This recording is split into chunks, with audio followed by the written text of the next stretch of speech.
Welcome back to Golfing Curious, and today I'm going to teach you how to hit better lag putts. Lag putting is really important for your game. It's really going to help get the ball closer to the hole, avoid those 3 putts to make sure that we lower those scores.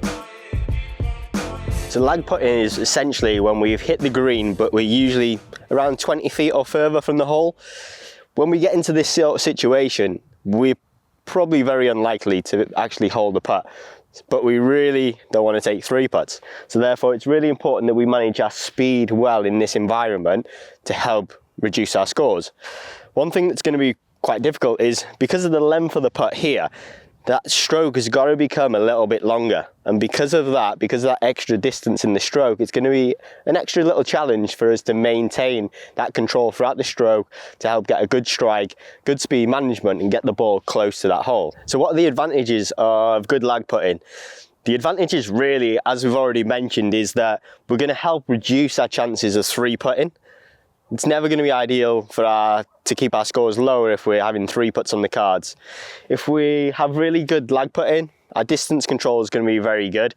And then that there is going to lead on to the next 2 points, which is stress management. If I get onto the green and I'm constantly over 20 feet away from the green, I'm constantly facing lag putts, it's going to make me quite stressed if I'm not able to control my distance well to get the ball close to the hole. It only takes 1 or 2, 3 putts in the round and my head can quickly start to fall off. And that's going to start to get us into the next situation where we can start to use lag putting to our advantage. We can get a strategic advantage in lag putting if we can know what the green's going to do and we have good speed control. I can use that to my advantage to be able to send the ball out in a direction to help the ball finish closer to the hole. Very often do I see when I'm teaching on a day-to-day basis, somebody hasn't got good lag putting, they hit a ball low and then all of a sudden the next putt ends up being further away from the hole than just a simple tap-in. Now onto the disadvantages of lag putting. Sometimes if I've got too much emphasis over lag putting and the speed, sometimes I can start to neglect the actual read of the conditions. So it's really important that I go through that step-by-step process of reading the green, then going through my pre-shot routine before actually executing the putt. What happens is if I start to underestimate the slope or the pace and I have poor lag putting, I start to increase that risk, as we mentioned earlier, of 3 putting. This then turns on the stressors. I start worrying too much about the pace. I start forgetting about the basics and the fundamentals of the stroke that I need to maintain to hit good solid putts and leave me close to the hole every time. When I'm in here, it's really important that I control that putting stroke throughout. You can see there it's a little bit left, but it's pin high. It leaves me with a nice little 3-footer to 2-putt and avoid those 3 putts. It's really important that throughout the year we understand and we do our practice to help understand the conditions of the putting green. When it gets to winter, the greens are going to hold their growth. It's going to be a little bit slower. In the summer, they're going to be slicker, they're going to be firmer. And both of these scenarios are going to impact our lag putting, our distance control, and our ability to control pace on the greens. So practice all year round. Don't neglect the practice in the winter, and that'll help you lower your scores throughout the year. When it comes to lag putting, it's really important that we try and read that putt and we utilize some tools to help us get the right information to be able to execute the required outcome. So it's important that we constantly keep on the move. What I want to do is keep walking the putt. I want to make sure that I'm looking out for any slopes, whether the putt be uphill, downhill, left to right, right to left. And once I've done this, I'm going to just have a little look at the green and I'm going to just check whether the ball's running down the grain or into the grain.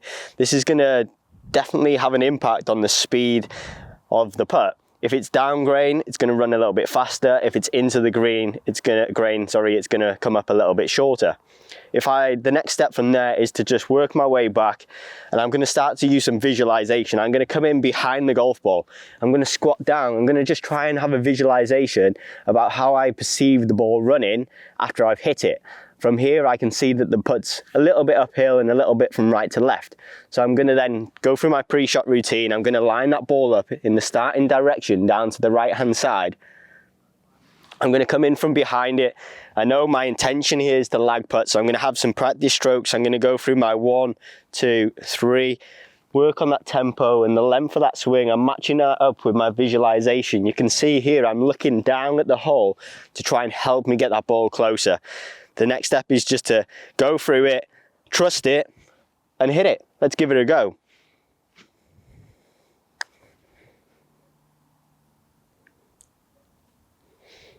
And as you can see there, a little bit more speed and that was bang on line. But I'm now not too nervous about that next putt. I'm not worried about 3-putting, and I'm looking forward to getting that ball in the hole and onto the next. So here's a little lag putting drill that I'm going to give you.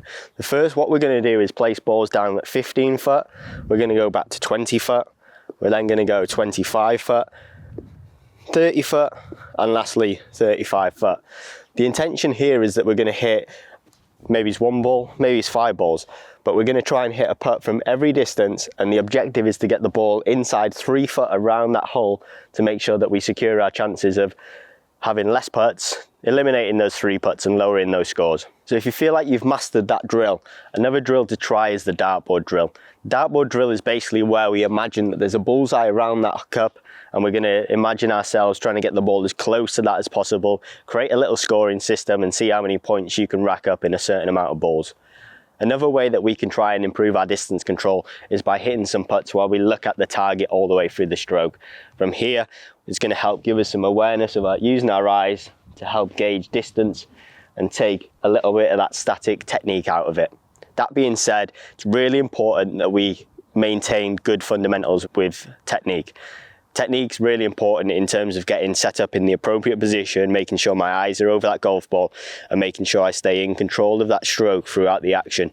The less we manage that stroke and the more we allow those hands to take over, the more inconsistent our distance control is going to be, the more inconsistent our strike will be, and therefore the worse that our lag putting will be. Today we've covered a little bit about how to control distance. We've covered how to read a green and use slope to our advantage to work that ball closer to the hole to help you hit less 3 putts, have more 2 putts, and help lower your scores. I hope you've enjoyed this video. Don't forget to like, share, subscribe, and we'll see you in the next video.